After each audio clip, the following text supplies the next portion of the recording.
স্বামী আর স্ত্রী একান্ত গোপনে মিলিত হওয়ার পরে যতক্ষণ পর্যন্ত গোসল না করবেন ততক্ষণ পর্যন্ত চারটি কাজ করা যাবে না। চারটি কাজ হারাম।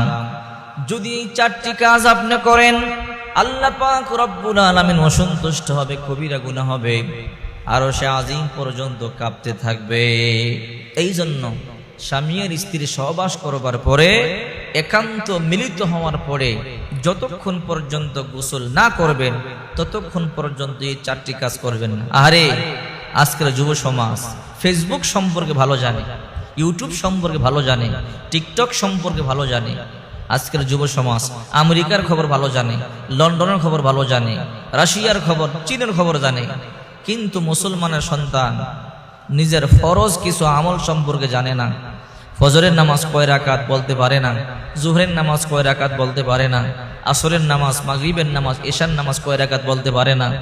যদি জিজ্ঞাসা করি, বলেন তো তারাবির নামাজ কিভাবে আদায় করতে হয়, বেতেরির নামাজ কিভাবে আদায় করতে হয়, জানাজার নামাজ কেমনে পড়তে হয়, আজকে জানে না। দুঃখ।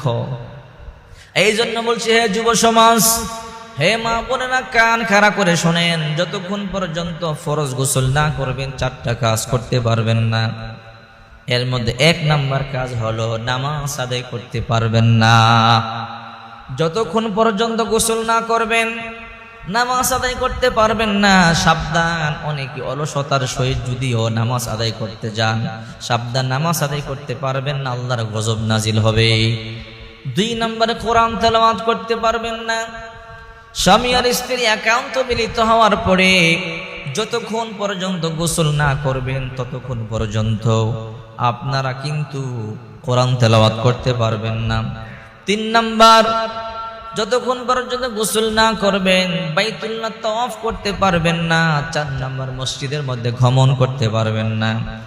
এই জন্য বিশ্বনবী মুহাম্মদ সাল্লাল্লাহু আলাইহি ওয়াসাল্লাম বলেছেন, যখন তোমরা স্বামী আর স্ত্রী একান্ত মিলিত হবে, কামবা পূর্ণ করবে, তখন তোমরা অতি দ্রুত গোসল করে নিবে। পানি না থাকলে তায়াম্মুম করে নিবেন। আমার নবী, প্রিয় নবী, যখনই আমার নবী একান্ত মিলিত হতেন সাথে সাথে গোসল করে ফেলতেন। কখনো যদি পানির সমস্যা থাকতো বিশ্বনবী ওযু করে নিতেন অথবা তায়াম্মুম করে নিতেন। যদি গোসল করতে কোনো কারণে একটু লেট হয় তাহলে আপনি তায়াম্মুম করে নেবেন, যদি পানি থাকে তাহলে ওযু করে নেবেন। অনেক সময় ট্যাঙ্কির মধ্যে পানি থাকে না, অল্প পানি দিয়ে ওযু করে নেবেন। বিশ্বনবী মুহাম্মদ সাল্লাল্লাহু আলাইহি ওয়াসাল্লাম বলেন, যত দ্রুত সম্ভব তোমরা গোসল করে নেবে। এই যে চারটা ফরজ, এই ফরজ সম্পর্কে আমাদের মুমিন মুসলমান অনেকেই জানে না। আল্লাহ পাক রব্বুল আলামিন সূরা মায়েদার 6 নম্বর আয়াতের মধ্যে বলেন, ইয়া আইয়ুহাল্লাযীনা আমানু ইযা কুমতুম ইলাস সালাতি ফাগসিলু ওয়ুজুহাকুম ওয়া আইদিয়াকুম ইলাল মারাফিকি ওয়ামসাহু বিরুউসিকুম ওয়া আরজুলাকুম ইলাল কাবাইন ওয়া ইন কুনতুম জুনুবান ফাত্তাহহারু।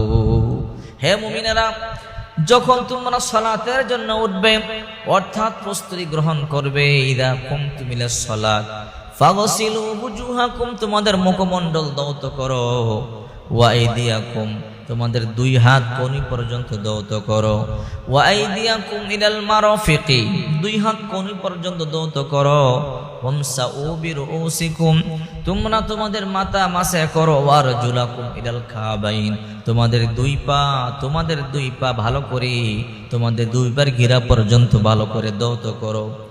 যদি চুল পরিমাণ জায়গা খালি থাকে ওযু হবে না। আর যদি ওয়া ইন কুনতুম জুনুবান ফাত্তাহহারু, তোমরা যদি অপবিত্র থাকো তাহলে অবশ্যই তোমরা গোসলের মাধ্যমে পবিত্রতা অর্জন করো। মহিলা মা বোনদেরকে সতর্ক করে দিচ্ছে, হে মা বোনেরা, অনেকেই ফরজ গোসল করে কিন্তু ফরজ গোসল হয় না। যখন ফরজ গোসল করবেন কানের ছিদ্রের মধ্যে আপনার গহনা আছে, এর ভিতর পানি ঢুকাতে হবে, নাড়াচাড়া করে পানি ঢুকাতে হবে। নাকের ছিদ্র আছে, তার মধ্যে নাড়াচাড়া করে পানি ঢুকাতে হবে। যতক্ষণ পর্যন্ত পানি ঢুকবেন আপনার ওযু গোসল হবে না। আপনার ওযু গোসল না হলে আপনার ইবাদত কোনো কাজই আসবে না। এই জন্য মা বোনদেরকে বলছি, হে মা বোনেরা, যখন আপনারা ফরজ গোসল করবেন নাকের ছিদ্রের মধ্যে অবশ্যই আপনি পানি ঢুকাবেন নাড়াচাড়া করে, কানের ছিদ্রের মধ্যে নাড়াচাড়া করে পানি ঢুকাবেন। যদি আপনি পানি না ঢুকান তাহলে কিন্তু আপনার গোসল হবে না, ওযু হবে না, নামাজ হবে না। এই জন্য কিয়ামতের ময়দানে অনেক নামাজির চেহারার মধ্যে নামাজকে সরে মারা হবে, বলা হবে না ও তোমার নামাজ কবুল হয় নাই। বলবে আল্লাহ আমি নামাজ আদায় করেছি, আমার নামাজ কেন কবুল হয় নাই? তুমি সঠিক মতো নামাজ আদায় করো নাই, তোমার ওযু হয় নাই, ফরজ গোসল হয় নাই, এই জন্য তোমার নামাজ আদায় হয় নাই। অনেকের পেট একদম বাড়ি, তল পেটটা একটু বাড়ি, তল পেটের নিচে যে বাচ আছে বাচের ভিতরে অনেক সময় পানি পৌঁছে না, ওই জায়গার মধ্যে পানি পৌঁছাতে হবে। নাভির ভিতরে হাত দিয়ে পানি পৌঁছাতে হবে, পায়খানা রাস্তার মধ্যে পানি পৌঁছাতে হবে।